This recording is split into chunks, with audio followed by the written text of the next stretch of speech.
Scott, are you there? Yes, I am. Perfect. I am glad you're here, and we are also joined by a very special co-host this evening, Mr. Bobby Blades. Bobby, are you out there as well? I am, and it's great to be back. Yes, thank you so much for being here, and I thank both of you gentlemen tremendously for being a part of the program here tonight. There is so much to talk about, and Scott, definitely welcome to End of Days of the Michael Decon program. Thank you tremendously for being here and dedicating some of your time with us all, my friend. Thank you for having me on the show. It's a pleasure to be here.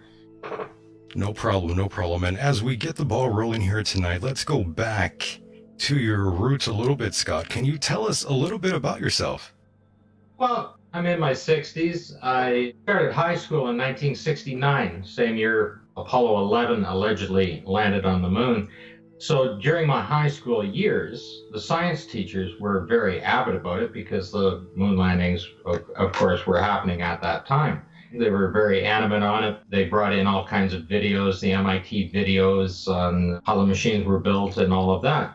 And as I grew up, like everybody else, for quite a number of years, I believed that the moon landings actually happened. Yes. And as a matter of fact, even today, I would still like it to be true.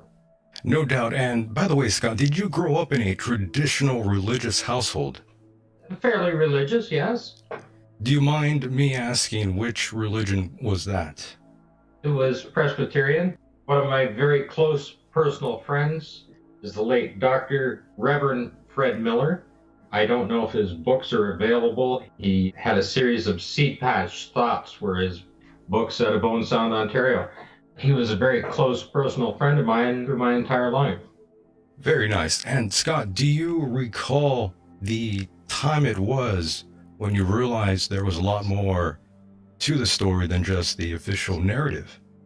Well, in the early 2000s, I would hear a few things on the news. When you started getting faster internet speeds, I started watching a few videos where it was being questioned. And I thought, I was always a very avid NASA fan. So when their websites went up and they started uploading documentations and everything else, I was into those all the time. I was looking at their PDF files, all the report server and everything else, all their test results. I was always into that, right? And when you read them, you believe that that's true, that's the technology, and that's everything else. But when I started into the photographs and started to see the different things that I found, of course, I was looking for what other people were stating in the photographs themselves on there. And I thought, well, I'll stop looking at their information and I'll just research it on my own. I wanted to have an open and clear mind when I was researching this. And during that time, I had an awful lot of time because I was looking after my parents as they were aging. So I was up all night monitoring them and I had to find something quiet to do. And this is what I was doing for 8-9 years solid. I was into the photographs. I went back through the documents. I've downloaded all of the files. I've downloaded thousands of PDF files from them. And when I started going back through, I was realizing that all of the problems that they were stating in there, they were never fixed. And of course, in the photographs, I went well beyond what other people had found because I started to find similarities in the equipment. So I separated the files into each piece of equipment through all 6 missions and compared them all. And what you will find is that it's the same equipment being used. It's the same LEM being used for all 6 missions. It's literally a studio set. Right. And by the way, when we originally talked the other day, I had said to you that I've seen a sort of resurgence in this topic, that it has come around, and history tends to repeat itself. And if you look at a lot of the headlines today, a lot of it seems to be repeating. You also mentioned that it didn't exactly go away, and you know, a big part of me does agree with you. The subject hasn't exactly gone away. It's only evolved. That's right. Well, with the 50th anniversary coming up, NASA is the one that's doing the promotion on it, and it's giving media attention right across the board on everything. This is not a conspiracy. This is an absolute fraud. Quite a difference. Definitely. Okay?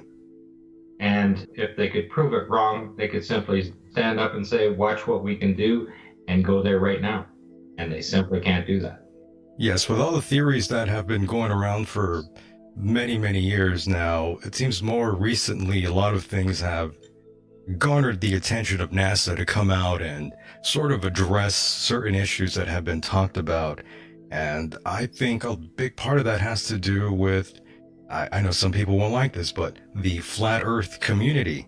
Even though I don't believe the Earth is flat whatsoever, I think the amount of those individuals out there have actually forced NASA to actually come out and say anything about that sort of thing, which is a little bit silly to me in my personal opinion, but just my opinion.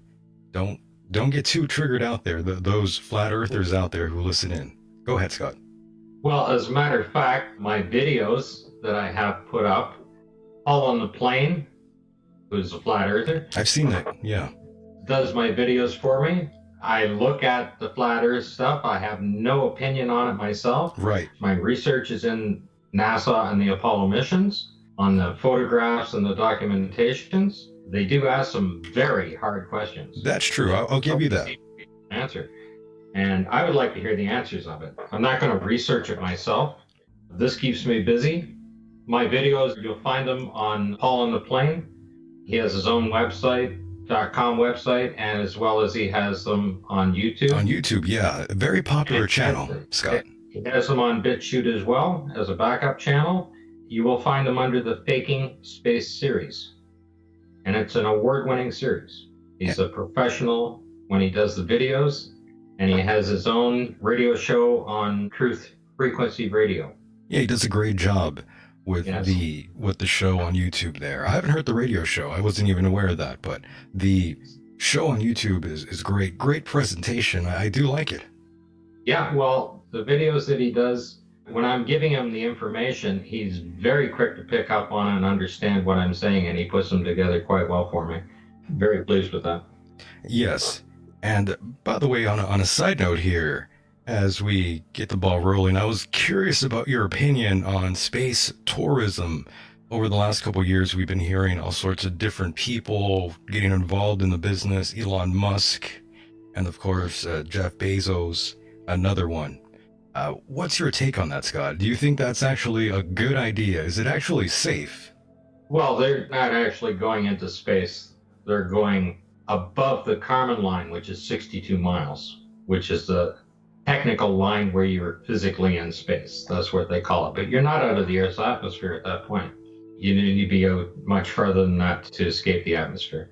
Those are nice little flybys. It gives them publicity, it gives them funding, it gives them whatever. And I don't think much more will come of that. Understood. It seems to be pretty expensive as well. If you remember early last year, we saw the Tesla Roadster. Many believe that was a hoax and not real footage. Any comment on that, Scott?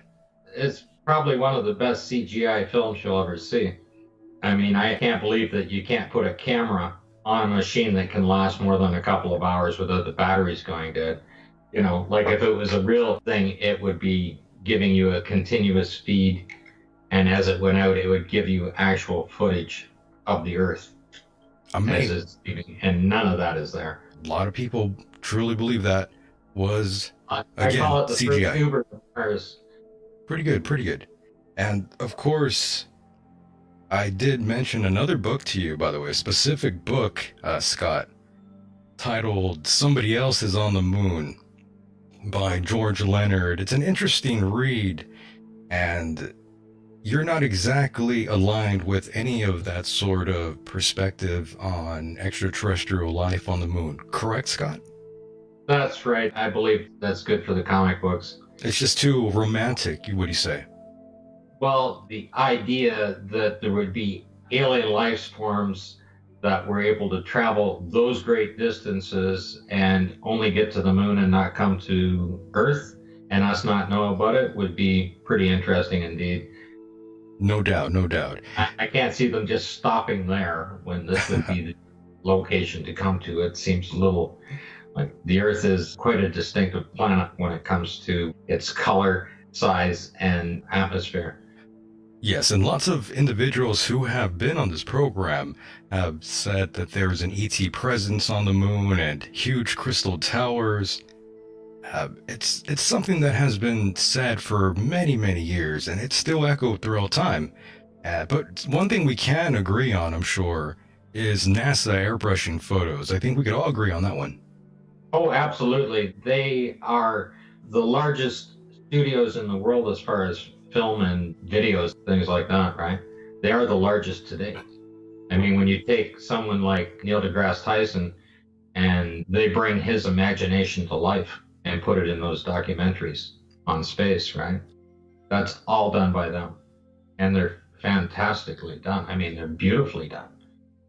I've watched them all, the entire series, but they were doing that back when Carl Sagan was around. And by the way, Scott, do you recall what age you were specifically when this topic really hit home for you? By 2008, I really got serious. You dived right in then. Yeah, I bought a brand new computer at that point, faster internet connection. I could start downloading the photographs. And as soon as I found a few anomalies, I just had to keep looking. Yeah, I don't blame you. That's how it usually starts. The curiosity takes over, and then it's too late. You jump into that proverbial rabbit hole. Right. First, I was doing it for my own personal needs, just to satisfy myself. And it didn't matter what university or Johnson Space Center or whatever, nobody would respond to me if I sent them an email asking them a very simple question. Very interesting. And before we move forward, I wanted to tag back to something I mentioned a few moments ago. I just wanted to just round this up here. What exactly are your thoughts exactly about extraterrestrial life in the universe? Do you believe there is, or do you believe there's life somewhere else? Oh, I'm quite sure that we're not the only life forms in the universe. Our ability to find them is what is limiting us. They may have the ability to find us, but we don't have the ability to find them. Very interesting. And of course, you shared some photos with me as well as the slideshow presentation. I first wanted to talk about the American flag that you had discovered was wet. And how could there be any moisture on the moon? Very interesting. Well, that's the Apollo 17 flag. And there's another series of photographs that go with that, which are the two astronauts. And basically what you're looking at is when they were filming that, it had rained. The ground is wet. The astronauts basically are just two guys playing in the mud with a wet flag. And that's what's in the photographs. Yes, I'm looking at one of the photographs now, by the way. That would be slide 34. That image, it says the flag is very wet, easy to see as it dries back from the edges. I'm sharing that in the chat room now for those that are out there. I'm seeing that as well. I'm looking at the slideshow now, and that's a very odd looking flag. Well, there are people that claim that it's a tinfoil flag, that it's not a real American flag. And there's no way on this planet that an official flag wouldn't be used for an official event. That's for sure. And when you zoom in on it, you can see that the stars are stitched onto that flag and everything is stitched together. It's not a silk screen. It's not anything. It is an official flag. And you can see that it's soaking wet all the way down there. Now, I see it. Yeah. Wow. The surface of the moon is above boiling temperatures to start with. And it has a torr value of 10 to the minus 11 vacuum. And once you get down in the torr value to around 30, not even into the minuses, just around 30, you won't have any water. The same as you evacuate an air conditioning system on a car, they pump it down. Well, the reason they pump it down is to remove all the moisture. Like a low roughing vacuum will do that. The lowest we're able to create on Earth is a torr value of 10 to the minus 6. The Van Dusky vacuum chamber can pull that amount. The walls are 10 feet thick. They're specially lined so they don't pull air or anything through the actual concrete on the walls. It's 8 feet of concrete and 2 feet of steel.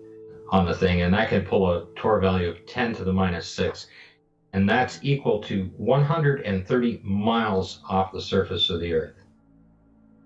Amazing. And I observed a lot of the photographs along the way, and it still has me perplexed, really. And I'm going to pull up another image right now. That would be, I believe, I think that might be slide 3, picture number 3. 3 Apollo rovers there. Oh, yes. That's Apollo 17. Correct. The one on the bottom right is one of the official resting places where they left the rover before they took off, and the wheels are actually turned in that one. There's another official photo where the wheels are straight, and they're actually 2 separate rovers. The one on the left-hand side, they've used that rover for 15, 16, and 17. It's the same rover, and they're easy to identify because the frame rails on them, they're all hand-built machines, and the frame rails are different on each one.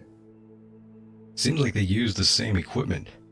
On slide number 8, if you have it up there, that is the Apollo 17. The 3 different rovers are there, and the top 3 pictures are right in front of the right wheel. I mean, you can't change the frame on the machine when it's on the surface of the moon, right? Those are 3 separately configured machines right there. Oh, I see that. It's like the fenders on the wheel. One of them is all busted up, and then in the next shot, it's like it's fully repaired, and it's not discolored or anything. This one is kind of reddish, and then on the third one, it looks a little like ashes or something, but it only goes halfway. The frame rail itself, one is welded in, the other one's a straight box frame weld, and the third one is actually bent, it's curved. And the suspension arms behind it are completely different configuration. And that's on frame number 8. Oh, okay. The one on the left-hand side is 2 box frame pieces welded together with a little pin sticking out, and they're all welded to that. The next one comes in, and it's 2 box frames welded together, and the one on the right actually is bent, it's curved. And the suspension parts are completely different behind each one. And then 3 separate tire tracks. These machines were custom built. Each one was hand built, and no 2 are the same. Very unusual. And on another side note here, completely off topic, Scott, there's someone in the chat room who has been repeating this question, a gang of 4 in the chat room. They want me to ask you if this is Scott Henderson, the guitarist. No, not related. Not the same guy. But you are a musician, if I recall. No, I'm not a musician. You're not a musician. I simply wrote the lyrics for Walking on the Moon. I rewrote the lyrics for Walking on the Moon. Okay, and they're up on the Paul on the Plain site. You can sit there. It's up in the last few days. I just rewrote the entire lyrics. They're actually in the PowerPoint presentation. Oh yes, I see that now. Yeah, the right near the end there somewhere. Very nice. And of course, there was another interesting slide you had here. Want to drive this one home for the people out there on YouTube. You found what looks like a cuff checklist here. And I have that image up now for those in the chat room. Apollo 16 cuff checklist. Slide number 10. Yeah, there you go. Yeah, the checklist, those are basically storyboards when they're shooting each scene. I mean, you realize the astronauts were in helmets. They had communications that they had to do, so you couldn't have a second communication to them giving them instructions inside there. It would be heard by the other communication, right? But they're recording. So the checklists are on their wrist. These little booklets are on their wrist, strapped on their wrist. And it shows them what they're going to be doing during that scene. Like, these were prepared months before they even went for launch. So on the top left of that slide, you'll see it's showing footprints. Where the footprint is going to be, where they lifted the rock out and where they set it down. The direction of the sun, the camera settings, where they're going to stand and what the camera settings are for each one. Hasselblad cameras are manual, completely manual. The battery just ran it to the next slide after they took the picture. Well, what's weird, Scott, is I've never seen this photograph before, and I've seen thousands of photographs. Never this one, though. Very weird. Yeah. So what you're looking there are instructions on what they're going to do within the scene and how much time they have to shoot the scene, because the timeline is there as well. On the top right, it's giving them instructions on a rock. It's 18 inches, half a meter long, by about 12 inches high. There's no way they would know where that rock was, but it shows you the exact, right to the second, that they're going to show up at that rock, how they're going to photograph it, where they're going to take the chips, what the sun angle is, where it's sitting in position to the sun, and a description of the mineral contents once they split it open. That's all just to shoot the scene with. That's all done ahead before them, what they're going to do there. And of course the camera settings are in there as well. All of the cue cards are like that. And moving on to the next slide, number 11. The one on the left is the Apollo 16. That's called the Grand Prix. And there's an actual video. Anybody can Google it, the Apollo 16 Grand Prix, and they'll come up with it. And that's the rover when they're out racing around. This is in the cue card showing them where the position of the cameras are going to be and how they're going to drive the rover to shoot the scene. I see. And it shows you the 4 craters that they drive through the first one, around the next 2, and through the last one. And that's exactly what happens in the scene. Now, you also have somebody that's taking photographs of it, and there are 2 cameras there being operated, and the machine is moving. Somebody has to operate those cameras. So I don't know how many guys they had on the set to shoot that. Yeah, that's another. Right. Yeah, thank you for saying that. That reminds me, first of all, where were these photos obtained, Scott?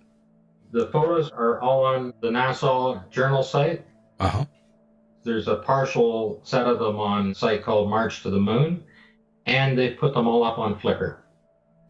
Okay, very nice, very nice. 2015, they're on Flickr as well. They've been highly modified on Flickr. They've hazed them over, they've enhanced them a little bit, so blurred them out to make them smooth them out a little more, to hide more stuff. But they are there. The journal site has them for sure. Journal archive site for NASA is there. They're all there. Now, Scott, do you have any idea where the Apollo missions could have been taped? I've been told in a studio in Hollywood, and I've also been told the Mojave Desert. What's your take on that? Well, I've been asked that a lot of times, and as far as I could tell, for shooting it outdoor, they practiced at Flagstaff in Arizona. All the practices were done there. So I looked up their training schedules, their flight schedules when they were flying back and forth from Houston, or from Cape Kennedy, back and forth through, and when they were being interviewed. So all of the equipment, all the practice equipment they were doing there, all their training was being done there on the thing, and basically they're using the exact same equipment that they practiced with on it. And that's where I believe that the entire thing was shot, was at Cinder Lake, just north of Flagstaff, Arizona. And of course, Cinder Lake is also where they blasted in and made a replica of the moon's surface. And it's still there today. You can Google Cinder Lake in Arizona, and you can actually see the moonscape is still there. The one that they set in when they were practicing. Amazing. And now I have slide 14 up, which is a very good image to show the listeners out there. I know we jumped a little bit ahead. Well, that's fine. You can jump around anywhere you want. That's fine. I can keep up with anything. This particular photograph, you have the Apollo 11 descent stage on the left-hand side and the Apollo 15 on the right. And what you're seeing is, if you see where the ladder is located, directly to the right of the ladder is quadrant 1. And inside that is the helium tank, and the helium tank pressurizes the other 4 fuel tanks and pushes it through to the engine. Well, when they loaded the rover on, they simply removed that tank, and there is no other spot on this machine to put the helium tanks. It's a stage prop. They simply removed it to set the rover in place. There was no other spot to put the rover, so they removed the tank. And without the tank, the engine doesn't run. It seems like they got a little sloppy there. Well, it's a stage prop. They can do whatever they want with it. They're lowering this thing down on a large gantry crane. The gantry crane at Cinder Lake is, I think, 600 feet long, 150 feet high, and 300 feet wide that they lower this thing down on. That's what they were practicing with. And there are videos of them bringing it down on that to practice with, to do their simulations. And I just believe they just finalized the video off, did their full simulation, and that's what you're looking at. And if you look at slide 12, and what you're going to see right here is the actual date. The date, it says the 11th of the 28th, 72. This is for Apollo 17, as you can see that. And you can see that the inspector is Jones and the photographer is Post. Now, I thought the astronauts were the photographers. They were the only ones on the moon. So what's Post doing? I have no idea what he's doing there. But the date, the 11th month, the 28th day of the 11th month, 1972. Well, they didn't take off until the week after that. Very interesting. Yeah, I think they landed on the 16th or something like that. It took off. Yes. They took off December 6th or 7th, I think. I've forgotten. There's that many there. It should be on there somewhere. I have a note of it where it is. Yes, but that's about a week earlier. And like I said, the photographer's name is Post. Yes. And then if you go back to slide 11, on the right-hand side, you'll see that they've penciled in Jones, and that's because that's where he's going to be standing when they're shooting the simulation. Yeah, and that's where he's going to be standing. They don't want to have him in the simulation. Somebody tried to tell me that those are craters. They even tried to put one up on the NASA site, claiming that it was a crater. And they were even using that particular thing that I clipped out to show that and they're saying that that's a cluster crater now, and they've added it in. It's just hilarious. Yes. And of course, the craters are pretty deep. Oh, and yes. That line that you're looking at there is the line that the rover is supposed to drive down, and they would never drive through a crater. Nor did they have any photographs showing them flying through it, like driving through a crater. Good catch. And of course, we move on a little bit forward here to slide 16, the Buzz Aldrin watch. Very interesting find here. You'll find this one up on the Allah site, David Percy's site. He has, I think, 20 of my photo slides up there. The watch says 14 minutes after 11. The official time that Buzz Aldrin set foot on the moon is 3:16:15 UTC time. That would make it a quarter after 11 when he actually set foot on the moon. This photograph is taken 59 minutes and 20 seconds after he set foot on the moon. His watch should be on UTC time because they were so-called monitoring them all around the world. So they're on universal time. If he was on Florida time, it'd be quarter after 12, but they're in Arizona, so it's quarter after 11. And that's why the watch is that time.